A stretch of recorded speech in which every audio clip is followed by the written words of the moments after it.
Modern era का सबसे खतरनाक left arm fast bowler 150 kilometre प्रति आवर की स्पीड से टो क्रूसिंग यॉर्कर और और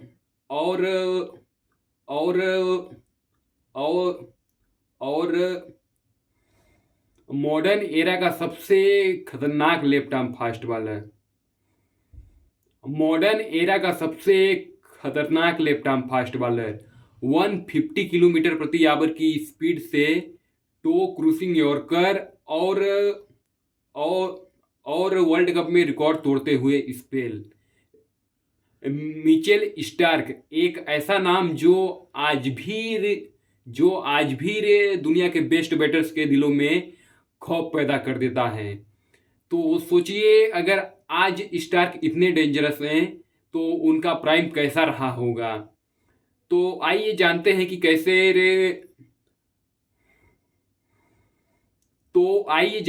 कैसे मिचेल स्टार्क ऑस्ट्रेलियाई टीम के मेन बॉलर बने और कैसा था उनका प्राइम। और मिचेल स्टार्क का जन्म ऑस्ट्रेलिया के न्यू साउथ वेल्स के एक शहर बाल्कम हिल्स में न्यू मिचेल स्टार्क का जन्म ऑस्ट्रेलिया के न्यू साउथ वेल्स के एक शहर बाल्कम हिल्स में हुआ। स्टार्क को बचपन से ही क्रिकेट खेलने का शौक था। उनके आइडल थे एडम गिलक्रिस्ट और सपना था ऑस्ट्रेलिया का बेस्ट विकेट कीपर बैट्समैन बनना। पर किस्मत को तो कुछ और ही मंजूर था। जैसे जैसे स्टार्क बड़े होते गए उनकी हाइट और स्ट्रेंथ भी बढ़ती चली गई। फिर एक दिन उनके कोच नील डी कोस्टा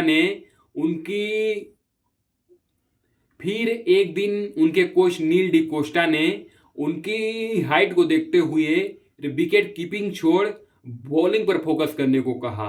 और और और और और यहीं से शुरू होती है Mitchell Starc the fast bowler की कहानी।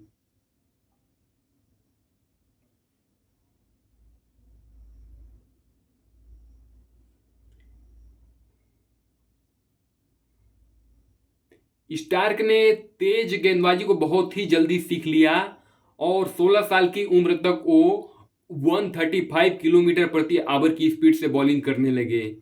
जल्द ही उनका सिलेक्शन न्यू साउथ वेल्स के अंडर 17 टीम में हो जाता है। एंड जूनियर क्रिकेट में धमाकेदार परफॉर्मेंस के बाद उन्हें ऑस्ट्रेलियन इंस्टीट्यूट ऑफ स्पोर्ट की तरफ से इमर्जिंग प्लेयर टूर्नामेंट में भेजा गया, जहां वो इंडिया, न्यूजीलैंड और साउथ जूनियर क्रिकेट में धमाकेदार परफॉर्मेंस के बाद उन्हें ऑस्ट्रेलियन इंस्टीट्यूट ऑफ स्पोर्ट की तरफ से इमर्जिंग प्लेयर टूर्नामेंट में भेजा गया, जहां वो इंडिया, न्यूजीलैंड और साउथ अफ्रीका के यंगस्टर्स के खिलाफ जबरदस्त बॉलिंग करते हैं। इसी परफॉर्मेंस के बाद उन्हें ऑस्ट्रेलिया की टीम में डेब्यू करने का मौका मिला। वो खिलाड़ी जिसने अपने रणजी ट्रॉफी डेब्यू पर, दिलीप ट्रॉफी डेब्यू पर और यहां तक कि इंटरनेशनल डेब्यू पर भी शतक लगाया हो। एंड जिसके बारे में रवि शास्त्री ने ये तक बोल दिया था कि जब वो मैदान पर आते हैं तो उनमें सचिन, सहवाग और लारा की झलक देखने को मिलती है। पृथ्वी शाह एक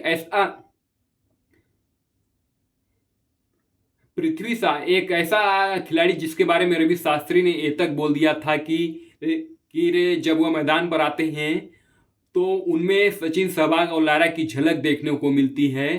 पृथ्वी शाह एक ऐसा खिलाड़ी जिसे एक टाइम पर इंडियन क्रिकेट का फ्यूचर कहा जा रहा था। सिर्फ कुछ ही सालों बाद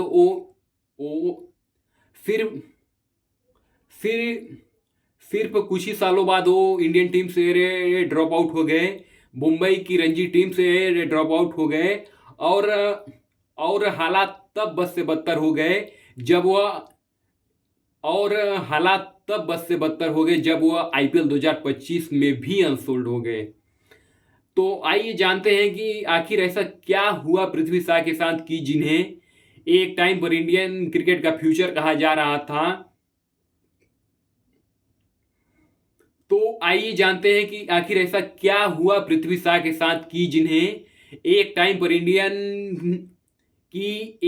जिन्हें इंडियन क्रिकेट का फ्यूचर कहा जा रहा था, सिर्फ कुछ ही सालों बाद वो इंडियन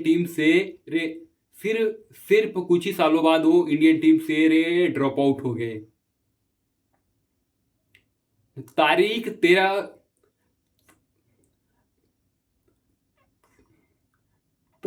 13 अक्टूबर 2013 क्रिकेट के भगवान कहे जाने वाले सचिन तेंदुलकर ने इंटरनेशनल क्रिकेट से रिटायरमेंट ले लिया। उसके ठीक 4 दिन बाद हैरिस शील्ड स्कूल टूर्नामेंट के एक क्रिकेट मैच में पृथ्वी शॉ ने 330 गेंदों पर 546 रन ठोक दिए।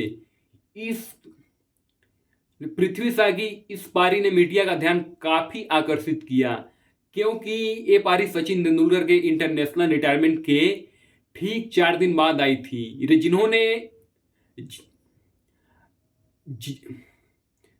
जिन्होंने इसी टूर्नामेंट में खेलते हुए 1988 में 326 रन बनाए थे। एंड इस पॉइंट तक कहा जाने लगा कि एक सचिन के जाने पर इंडियन क्रिकेट को जल्द ही नया सचिन मिलने वाला है, और वो थे पृथ्वी शॉ। धीरे धीरे पृथ्वी शॉ की परफॉर्मेंस बेटर होती गई और उन्हें जल्द ही मुंबई की अंडर 17 टीम का कैप्टन बना दिया गया।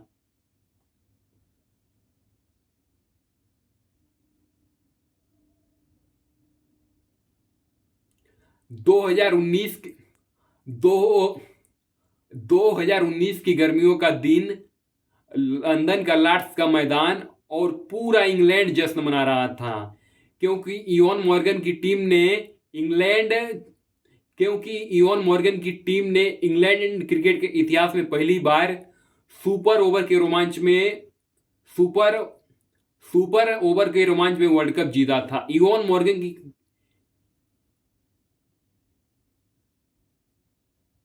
इयोन मॉर्गन की कैप्टेंसी में ऐतिहासिक जीत। लेकिन सिर्फ 6 साल बाद वही इंग्लैंड की टीम आज आईसीसी ओडीआई रैंकिंग में 8वें नंबर पर है। लेकिन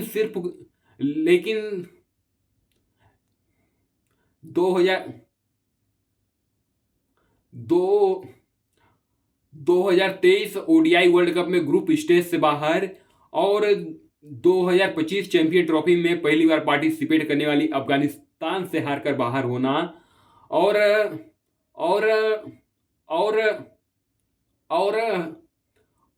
हालात इतने खराब हो गए हैं कि 2027 ओडीआई वर्ल्ड कप की ऑटोमेटिक क्वालिफिकेशन से भी बाहर हो सकते हैं। तो आइए जानते हैं कि आखिर ऐसा क्या हुआ इंग्लैंड के साथ कि सिर्फ 6 साल बाद वही इंग्लैंड की टीम आज 8वें नंबर पर है और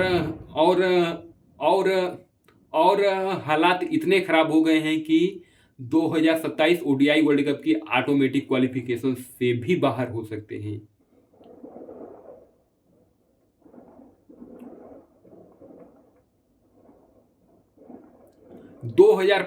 ओडीआई वर्ल्ड कप के अपने आखिरी मैच में इंग्लैंड 2015 ओडीआई वर्ल्ड कप के अपने आखिरी मैच में इंग्लैंड बांग्लादेश से हारकर ग्रुप स्टेज में ही वर्ल्ड कप से बाहर हो गए। ग्रुप स्टेज में ही वर्ल्ड कप से बाहर हो गया, जिसके बाद मॉर्गन ने कसम खाया कि यह आखिरी होगा